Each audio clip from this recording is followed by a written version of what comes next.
Now, The Hunt Palmer Show. Yes! I feel like I've been waiting for this my entire life. You're listening to The Hunt Palmer Show on 104.5 ESPN Baton Rouge. Jolly good fun. Jolly good. Locking down the middle of the day. America's favorite daytime fun show. Live from the Mercedes-Benz of Baton Rouge studio.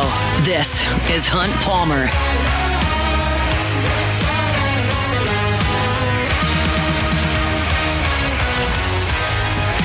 Welcome in. Hunt Palmer coming to you from the Mercedes-Benz of Baton Rouge studio downtown in the capital city on this Tuesday. Hope your work week's off to a good start. Appreciate you hanging out with us here on 104.5 ESPN Baton Rouge. We got lots to do over the next couple of hours. Jacob Beck and Cassie Spazzali back there on the ones and twos.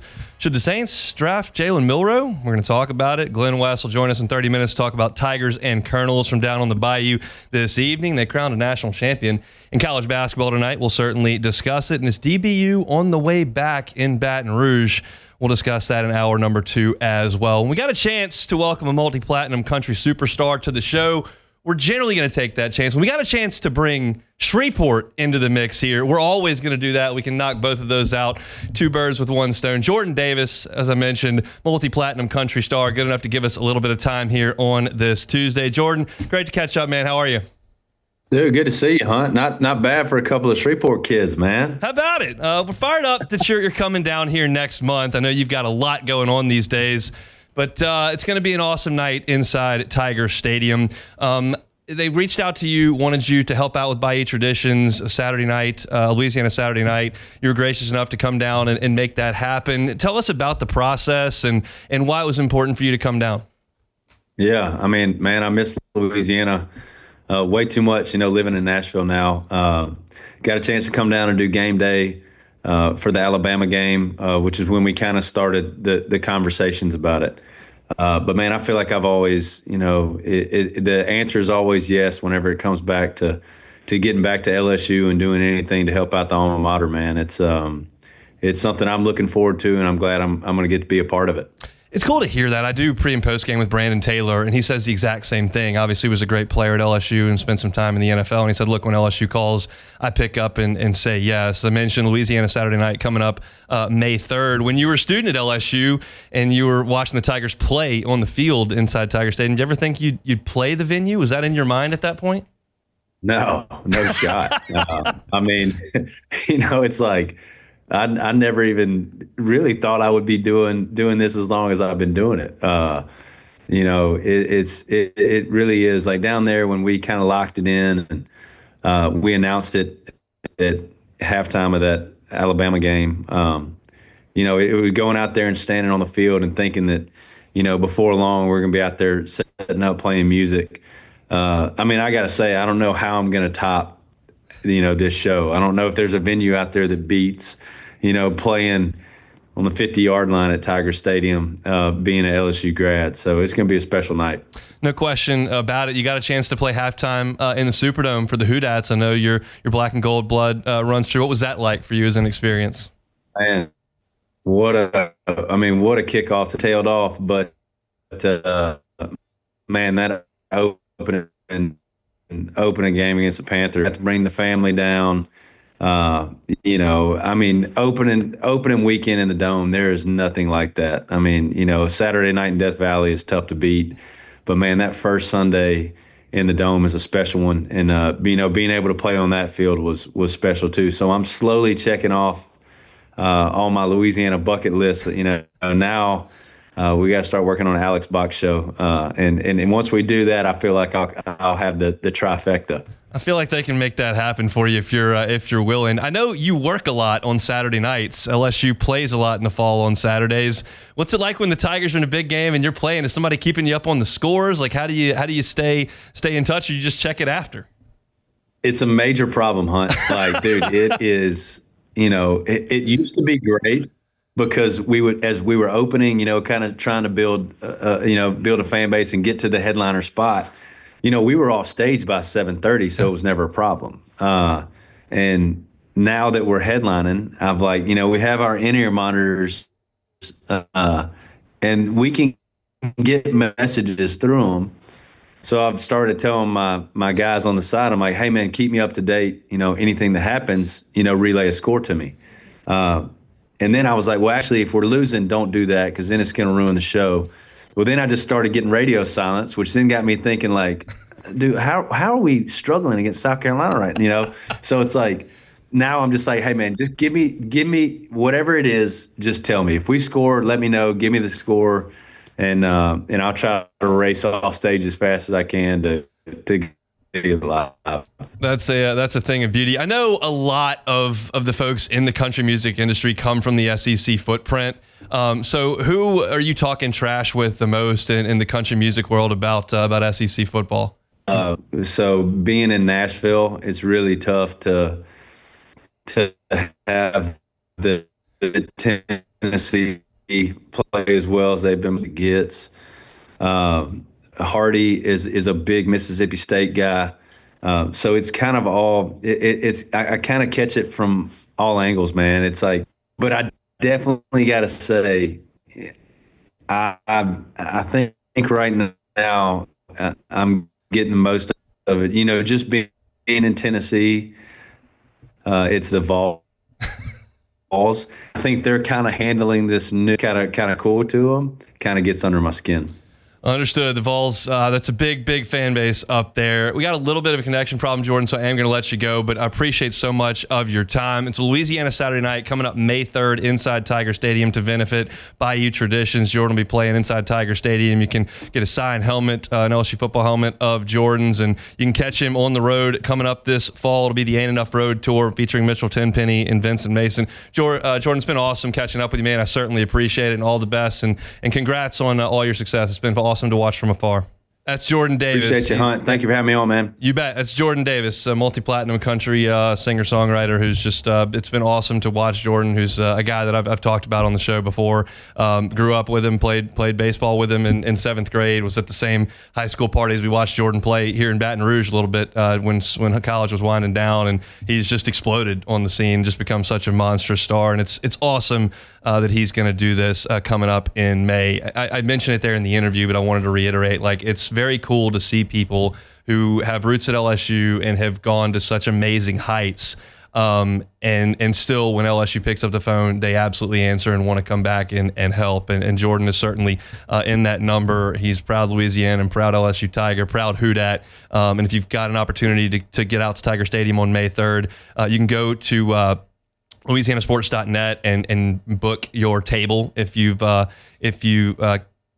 do that the next 3 days, and then they'll be kind of booked up, and he'll be out there May 3rd to kind of help with Bayou Traditions. It's going to be an awesome deal. So really cool for Jordan to stop in, give us a little bit of time. He's got a sound check to get to, so we'll let him go. But again, Louisiana Saturday night, May 3rd, benefiting Bayou Traditions. It'll be Jordan Davis on the mic inside Tiger Stadium. All right, we'll take a time out. When we come back, let's dive into the sports aspect of this show. We'll get into a lot of things over the next hour and a half, and we'll start with the New Orleans Saints. Should they draft Jalen Milroe? I've got my thoughts on that coming up next. The Hunt Palmer Show. Highland Insurance Group, HighlandIG.com is the website. Jonathan Carbo and his team, just phenomenal people to work with on the insurance side. I've done that for 7 years in my past, as y'all know, and I know it's not always the most fun conversation to have, but it is important. And I've personally seen insurance help rescue businesses, help save businesses in a time of crisis. That's the most important aspect of insurance. I know it's easy to point to the premium, and that's what you see on the front end, but it's oftentimes the back end that is the most important. And you can promise when you're with the Highland Insurance Group that, hey, you're going to be covered on the back end. That's the promise that Jonathan Carver and his team will make to you. So let them audit your insurance policy currently. Let them take a look at it, make sure everything is in place. If it is, that's great. If it's not, let them be the ones to fix it, and you'll have a trusted advocate in your corner for life as far as your business is concerned. It's the Highland Insurance Group. You can find them online at HighlandIG.com, HighlandIG.com. You're listening to The Hunt Palmer Show on 104.5 ESPN, Baton Rouge.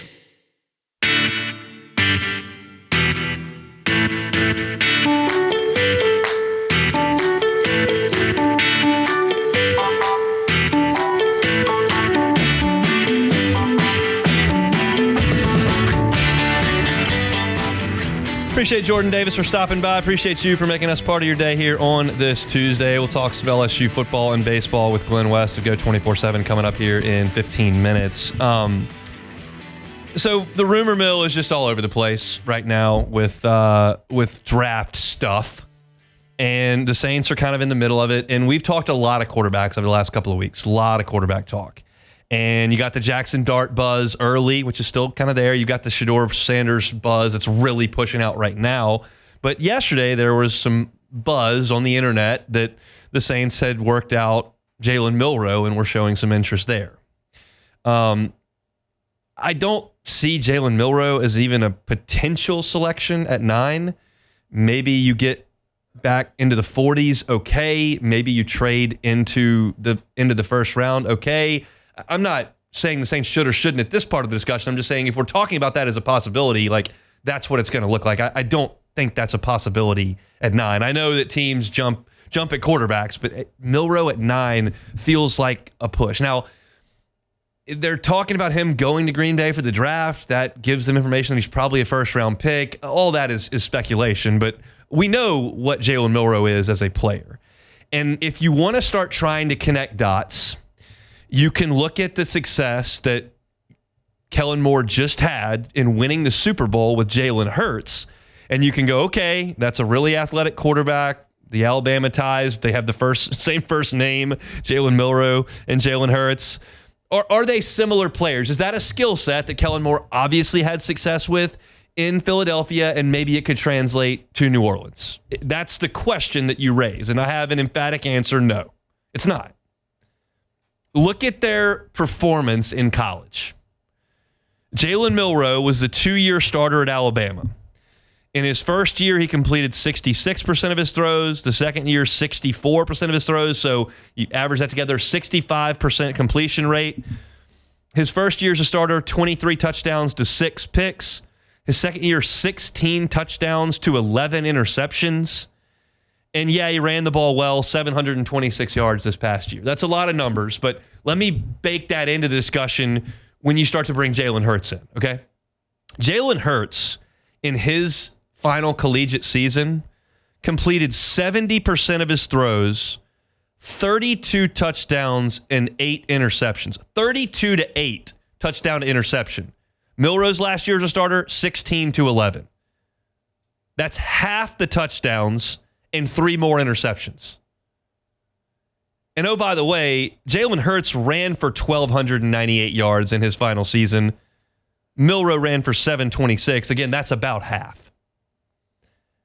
So these two guys, in my opinion, are not even close in terms of their college production and performance. Not close. Now, I would not have thought much of Jalen Hurts entering the draft, quite frankly. I watched him in Tiger Stadium, didn't think he was great at throwing early in his career. Then you saw the 2019 team, and they went nuts in that game in the semifinal. And obviously, I saw more of him than just those games. But I'm thinking that's probably not a guy that's going to be an NFL quarterback. He's not an elite pocket thrower, great athlete, great head on his shoulders, incredible leader, great story. Is he a great NFL quarterback? Probably not. That's how I would have assessed Jalen Hurts, and I'll put that right out there and not try to hide from that. But I think he was well further along than Jalen Milroe. Well further along. So, no, I'm out on this entire thing. The one piece to that puzzle that you could potentially look at and go, okay, what positive can we come up with? Jalen Milroe becomes probably the best athlete at quarterback in the NFL. You would put Anthony Richardson in that discussion. Kyler Murray's still there because he's still in his prime. That's a guy that's just an elite level athlete. Josh Allen is in that discussion, certainly. Trevor Lawrence is a good athlete. But Milroe's size, strength, and speed give him assets that trump everybody else in the entire NFL. But there's so far to go as a passer, I cannot get on board with it, even as a project. If you told me they took him in the 6th round, okay, I'd be great with it. But that's not realistic. This is a guy who's going to be off the board in the first 55 picks. And I just do not believe the Saints are in a position to make that selection. I don't. You want to tell me the Cowboys took him to stash him behind Dak for 2 years? Maybe. the Saints have so many holes in their roster. To take a project that dire this early in the draft would be a massive mistake in my estimation. I understand the parallels. I understand trying to make that work. I understand where that discussion would come from. And I want to be clear. I understand the temptation. I mean, you watched him in Tiger Stadium this year. You watched that guy run like a horse through LSU's defense. And I think you put him on an NFL field, he is still a dynamic runner. But he cannot sit back there and throw against NFL defenses because he cannot sit there and throw against SEC defenses. 16 touchdowns and 11 interceptions, that's just disqualifying. That is disqualifying in my opinion. And we sat there and watched him. Like, they won a lot of games when he was the quarterback there. They got to the playoff 2 years ago. He was after the 2023 season, he was the quarterback who had the most returning Heisman votes that was coming back to college football. But he was not any good last year. So I appreciate the Saints for kicking the tires on all these quarterbacks. I think their head is in the right place, trying to see what they can do at the position. I think it's reasonable to look at 9. I think it's reasonable to look in the second round, and I certainly think it's beneficial to look at their mid-round picks at a quarterback. I think with 9 picks in the draft, making one on a quarterback that's got some exciting skills is reasonable.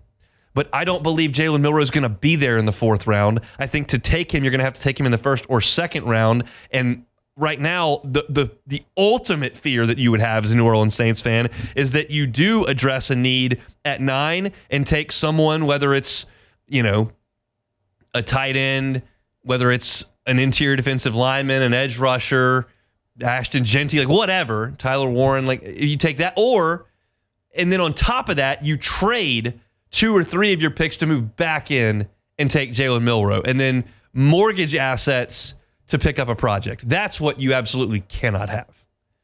So this is a reasonable discussion, but it's one that I am very, very strongly opposed to. If you were ranking my takes in terms of like 10 is I will not compromise, I will not budge, this is a certain fact, and you take 0, it's like, I don't really care. I'm like, on Jackson Dart, I'm like a 6. Like, I don't really want to do it, but okay, I get it. On Shedeur Sanders, I'm like a 7. I don't really want to do it, okay, but I'm not like... Taking Jalen Milroe in the 1st or 2nd round, I'm a 10. Like, that can't happen.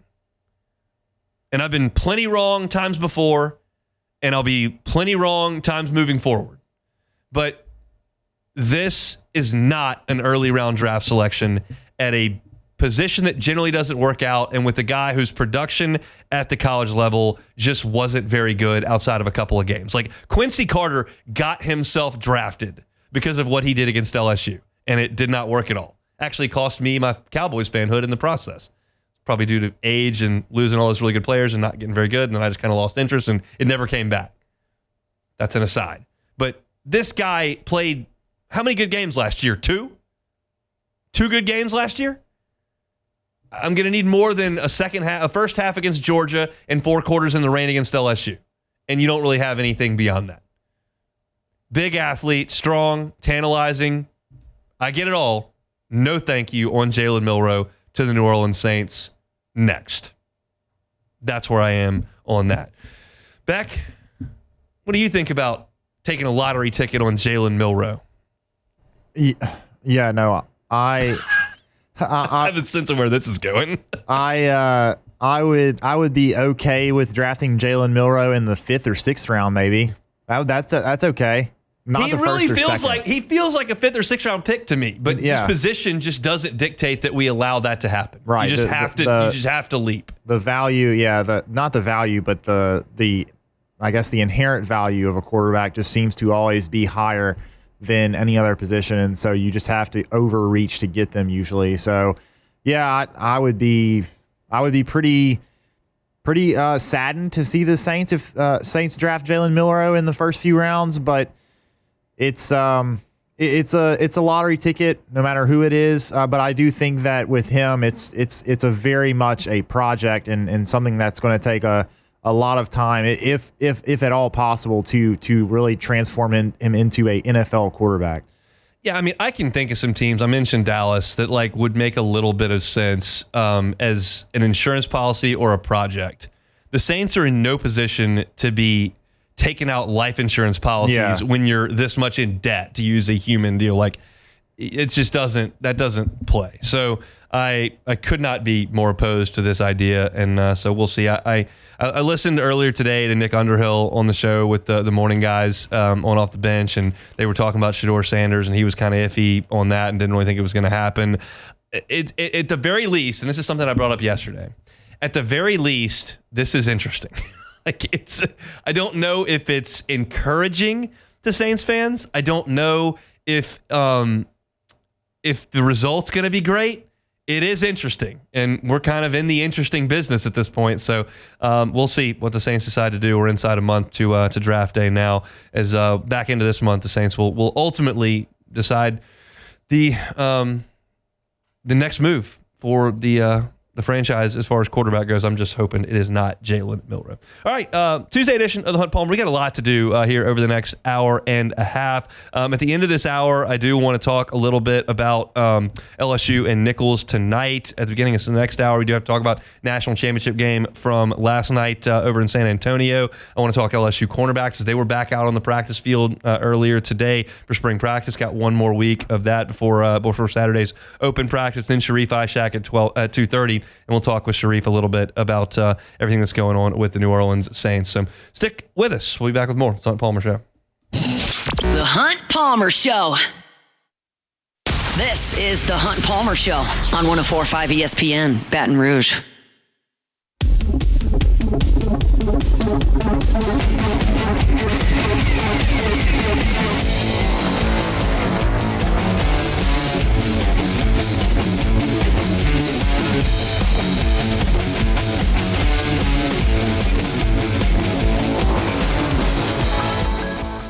Let's talk some Tigers. Glen West, senior writer over at Go 24/7. Always good enough to give us some time on Tuesdays. Joins us now on the Jim's Farm sideline. Glenn, how we doing? Doing well, Hunt. How about yourself? Quite well. Let's talk baseball first. We'll get into some spring football at the end here. Tigers go to Norman and sweep. You got the cold weather. You got limited offense. You got a sweep. What was your takeaway, big picture, from the 3 games in Norman? Yeah, I mean, I think you have to start with the pitching staff. I mean, for those 5 arms to really have the weekends that they did, I thought was extremely impressive, even, considering the weather conditions. I mean, Oklahoma had to play in them too. Yeah. So I just thought, starting with Cade Anderson and him setting the tone, of the 135 pitches that he threw, 91 of them being strikes. I just thought that was just an age of baseball, and you might not see another performance like it the rest of the college baseball season in terms of just an individual pitching performance. So I thought that was a really phenomenal effort from him. I thought what Chase Shores and Anthony Ianson were able to do, they each got into the 6th inning, or they went through 5 full innings, and they gave up some free passes, they gave up some base runners, but I thought what they really did extremely well was limiting damage and not allowing any of those innings to balloon on them like they have at times in the past for this season. So I thought that was a really encouraging thing. And then to have Zach Cowan and Kason Evans kind of slam the door shut on both of those Saturday-Sunday games, or I should say Friday-Saturday games, was just, more of the same. You get to a point here where you just, even in that 9th inning there when it got a little dicey for Cowan, I didn't have any confidence that he was going to blow that lead. I mean, he's just been so consistent, so reliable for LSU, and to have 2 guys like that are able to kind of slam the door shut on games just gives you so much confidence that this team is going to be really legit in terms of making a big time SEC push. And now you just need to find 2, maybe 3 more arms to kind of complement them before the postseason to really feel confident with what you have in the bullpen to make a deep run. How'd you feel about Shores' outing on Saturday? I thought it was solid. I mean, like I mentioned, I think he had the 4 free passes there, but I thought it was probably the best version that we've seen of him in SEC play to this point. I mean, like I mentioned, he didn't allow a ton of runs or anything like that to come off of the hits and the free passes that he did issue. But look, I think the biggest thing for him is just command of the ball, command of the fastball, and then being able to locate the secondary pitches for strikes. And it's been a little bit of a mixed bag, I think, for him most of the year, which I think is to be expected. This is still a very young player in terms of just how much or how little college experience he has under his belt, despite being a third-year player. So I think the fact that the thing that really stood out to me, though, was just the fact that he didn't allow any of those innings where they got guys on base to balloon into some big innings on them, in terms of scoring a big crooked number there, which has happened to him in the past here. In SEC play. So a step forward, but you still want to see some more consistency from him going forward as well. Let's talk a little bit about the arms out of the bullpen that you're looking for to potentially step up. I would imagine we'll see some of them tonight down there in Thibodaux, because you didn't see any of them over the weekend. You used your 5 key guys. So, I mean, who are you looking at? I kind of know the names. So who is it most reasonable to expect to take a step forward? I would probably lean towards Jaden Newt. I think he's somebody that's given them some really consistent performances in the midweek games, and he only really has one weekend of SEC experience under his belt this year, but he looked pretty good in that inning or two that he got. I believe it was 2 weeks ago. I can't remember which game it was in, but he's somebody that I think they didn't pitch him last week in the midweek game for a reason, because I think they felt like he was going to be a guy that could potentially serve them well in one of these 3 games this past weekend. But Cade Anderson goes out there and gets you 9 full innings, and so you don't really need the use of a big bullpen game there for LSU. But I really like what Jaden Newt's done recently. His fastball's been up to 95, 96. He's got a good breaking ball as well to go with it. I think he's somebody that I'm really keeping a close eye on for this weekend. And we'll see if he gets any work tonight. I think this is probably going to be another heavy freshman night where it's, William Schmidt, Cooper Williams, Maverick Rizzi, just continue to get those guys confidence. Maybe you throw Connor Benj and a couple of those other bullpen guys that didn't get any work that you have relied on in SEC play. But I would imagine that Jaden Newt is a guy that LSU really wants to experiment a lot with over the next couple weeks of conference play. As far as the right field DH situation, Pearson gets his opportunity, hits a couple home runs in the Friday game. Jake Brown's been really good and made a great defensive play over the weekend. Fry has been consistent all year in kind of a breakout spot. Do you have any reason to believe that it's not just going to be a kind of a platoon the rest of the way?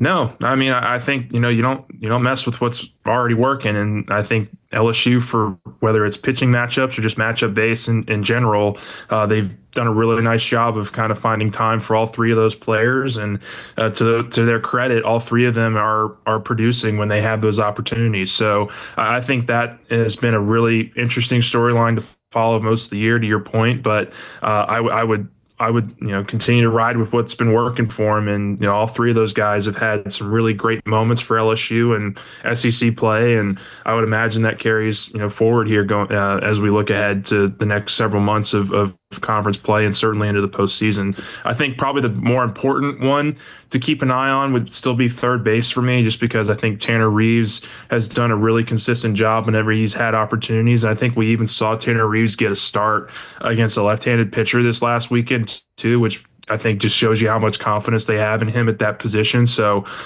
you're not going to completely count out Michael Braswell or anything like that. But I think Reeves is showing this coaching staff and this team a little bit more consistently what they want from that position. Glen West, our guest. Go 24/7, all your football content, all your basketball content, baseball content, recruiting. They've got you covered over Go 24/7. He's with us every single Tuesday. Let's transition over to football, Glen. Tigers are back on the practice field, and they'll be out in Tiger Stadium on Saturday. Is there anything that we can expect to maybe look at on Saturday, or just another practice and they'll get into the summer program? I think it's a really good opportunity for the fan base to get a chance to see maybe what we've seen in terms of full practice and kind of what an actual practice looks like for LSU, because I do think it's probably going to mirror mostly what we've seen during a traditional practice for LSU. Maybe they throw a couple more 11-on-11 periods in there, maybe an extra special teams period, some more live tackling maybe than we've been able to see so far. But I would imagine it follows the same structure as what we've seen to a certain point, and that's just going to mean a lot of different players are going to get a lot of different opportunities to get a chance to make plays in front of the fan base. So I don't know that we're going to learn anything huge on Saturday. I think for example, today we got a chance to see Jacobian Guillory come back to practice for a little bit, and he was doing some non-contact work, and I'll be interested to see if there's anything extra he's able to do during that 2-hour practice on Saturday. But I think this is just a really good opportunity for fans mostly to get a chance to see what this group looks like in an actual practice setting instead of a game or a simulation of a scrimmage where you get a couple snaps and maybe some good plays here and there, but it's really kind of just not something that I don't think is beneficial in the long term for your team. It's just weird that everybody's kind of bailed on the spring game concept, but we'll see. It's an opportunity. Hopefully the weather's good and folks can get inside Tiger Stadium and hear the band play and watch some of the players they've been reading about just a little bit. And lastly, in basketball, Glen, LSU hard at work in the transfer portal, pulled in 5 transfer commitments, most from the mid-major level. How do you feel about the shelves being restocked by Matt McMahon and company? Yeah, it's been a good job so far. I still want to see some more shooting on the perimeter. I'd love to see some more, length and defense on the perimeter as well, some more speed. I think they've done the 2 big needs that I think they had to address were the ones that they addressed first, which is a ball dominant point guard and Deion Thomas, who I think is really going to help kind of set your offense and be kind of that engine that runs things. And then adding some size with Michael Nwoko just was an absolute need. I mean, they needed to get bigger, stronger, a guy that can go in there and rebound. Maybe he plays more than the 15 or 16 minutes a game he was getting at Mississippi State, and you see kind of his averages in terms of points and rebounds reflect maybe a larger workload that he'll get at LSU next year. But I have some questions about just, the other guys that they brought in. I think they're all talented, and I think they'll be role players, but I feel like you need another really strong guard, another strong wing player that can shoot the ball, has some length, maybe some defensive versatility.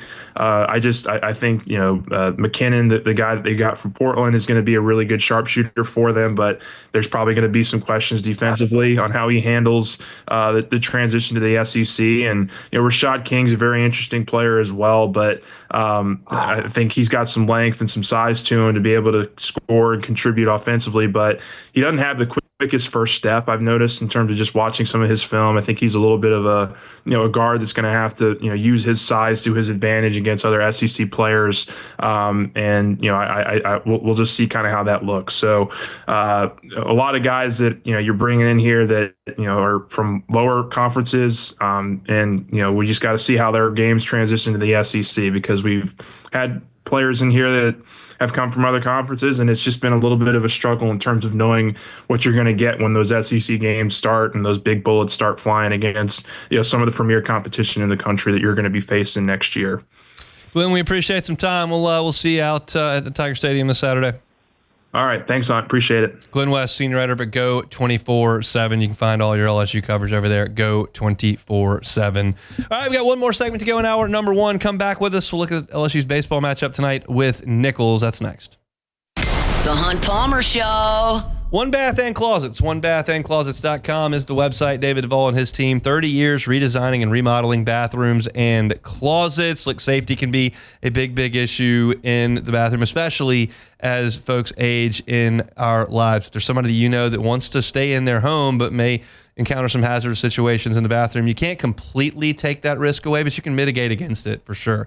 And David Duvall and his team help with that all the time. They can do non-slip floors. They can put a shower with a bench in. They can do walk-in tubs. They can do handrails around potentially hazardous areas. That's something that you hadn't necessarily thought about, but now that light bulb's going off and going, may need to look into that. please do. Go to onebathandclosets.com, contact David and his team, have that free consultation, and see what they can do for you. If you're thinking, maybe not a great time to pay for that, their financing options available up to 18 months, 0%, same as cash. So give them a call or check them out online at onebathandclosets.com, onebathandclosets.com. You're listening to The Hunt Palmer Show on 104.5 ESPN, Baton Rouge.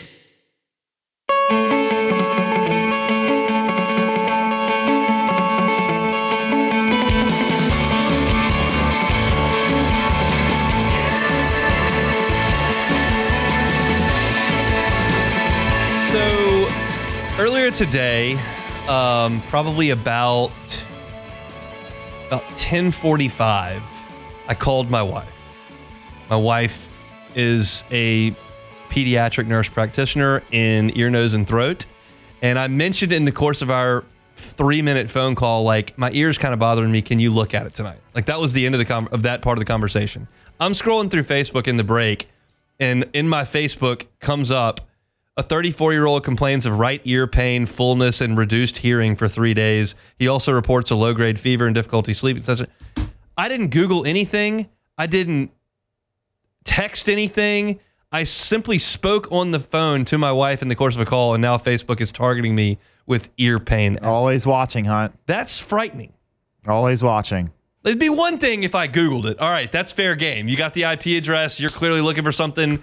Digital advertising, go. I just was on a private phone call by myself in my car, and we're now getting ear discomfort targeted ads on Facebook. It's troublesome. That's something real special. All right, let's talk LSU and Nicholls tonight. Of course, this game was supposed to be played in Thibodaux in the second week of the season, but if you'll recall, it was freezing cold and it had rained previously. Nicholls said, we can't make this work, so they did not play that game. LSU actually had Nicholls come in to Baton Rouge on the following Monday, and then they rescheduled this date, which was supposed to be the date that Nicholls came to LSU, and instead now LSU will head to Thibodaux for this one tonight at 6:30. So these two teams did meet up back on it Monday night in the second week of the season. William Schmidt threw the ball well, 4 2/3 innings of solid work. He gave up 2 runs, only 1 was earned, struck out 3 and didn't walk anybody. Jared Jones hit a homer, Stephen Milam hit a homer. LSU hung 3 big-time crooked innings, ended up run ruling Nicholls in a 13-3 victory. So that was the first time around, and Nicholls is off to a pretty poor start. They're 12-20 overall. They're only 1-7 in midweek games to this point. The only win they have in the midweek came 2 weeks ago against a ranked Southern Miss team. They beat them 8-5 in Biloxi, but it hasn't been a very good go for Nicholls. They're one of the numbers that really jumps out at me, and I can't speak to just how offensive or not Nicholls Park is. They've only hit 9 home runs on the season.